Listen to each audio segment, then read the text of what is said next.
फळ अध्याय मिळत 14वा. असतं. आता मागच्या अध्यायामध्ये जे जे काय झालं ते सर्व इथं ह्या अध्यायात सांगितलेलं आहे. करा.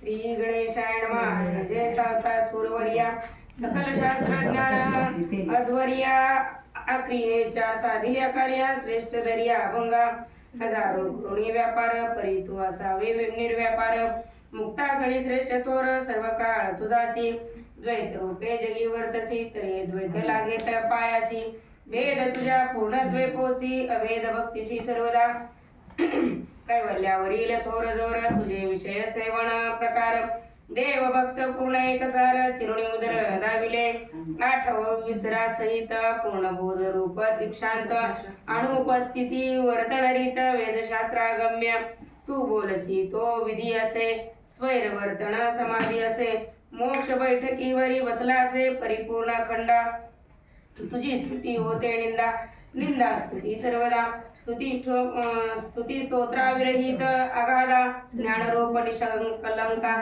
मौन तुझे राशी नाव कोठे स्तोत्राची दुर्हाव स्वयंप्रकाश स्वयंमेव बोले प्रकाशे काय तुझे विषयी थोरावडी मजनाच विते घडोघडी तुझ्या बोलियाची चोखडी चवी वाटे सर्वदा मागील कथई अध्यायी कथन केले व्रत निवेदन आता सकल साध्याय प्रतिपादन असा करा श्रवण आदरे शके 1217 आषाढ वद्य एकादशी पर्व गाठ सावता कीर्तन उघडा शेवटचे परिसा आरणचे सर्व लोक आले टाळकरी विभूषित झाले रसाळ कीर्तन सुरू केले नियोदिता प्राप्त्य हे सर्वश्रेष्ठ पूर्ण विठ्ठला माझ्या सर्व संसाराला पूर्णत्वे न्याय नाशाला माझ्या मागणीला एक कष्ट करिता जन्म गेला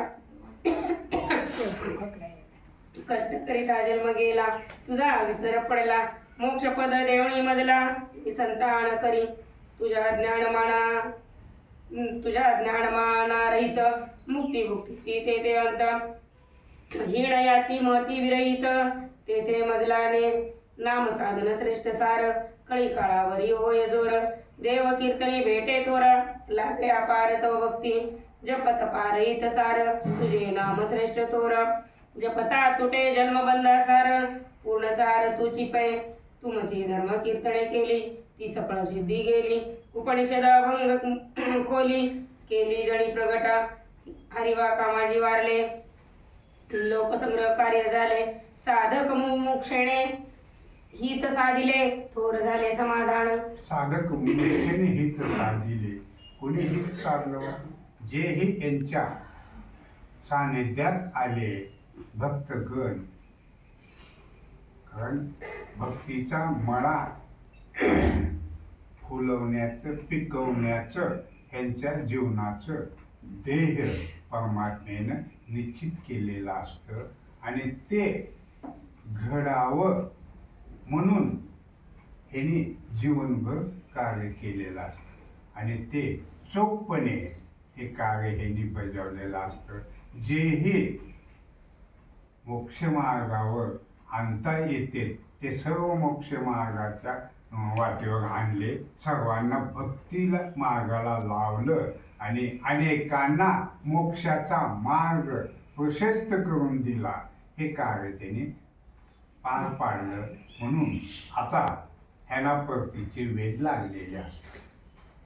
अवैध भक्ती वैराग्य ज्ञान पूर्ण जणी साधिले साधन निस्पृह झाले परिपूर्ण द्वंद्व बाधा रहित जाती अभिमान रहित ज्ञान कथिले प्रख्यात गुरुत्व लोभा विरहित मात केली प्रगट जणी सर्वांची पुरविली आस ज्ञान गिळवणी झाले उदास प्रगटला मोक्ष प्रेम रस निरहंकार झाले जरी जणी थोर सन्मान केला उपकृत पूर्ण केले मला भक्ती ध्वज जगी मिरवला आता आले वृद्धपणा आता पूर्ण झालो उदास मणीची निरसली आस पराश्रम नको द्यावयास ऐसे माणस इच्छित असे शोधन विरहित स्थान तेथे गेले माझे मन नावडसे झाले जन पूर्ण मन मुराले बोलण्याचा विसर पडत वाणीत अमुखी होत जग भासे रज्जू सर्पवत वाटे कृती ही मिथ्या भक्ती अभक्तीसी उदास साध्य साधन रहित हो सोस तीर्थादिकी मज आळस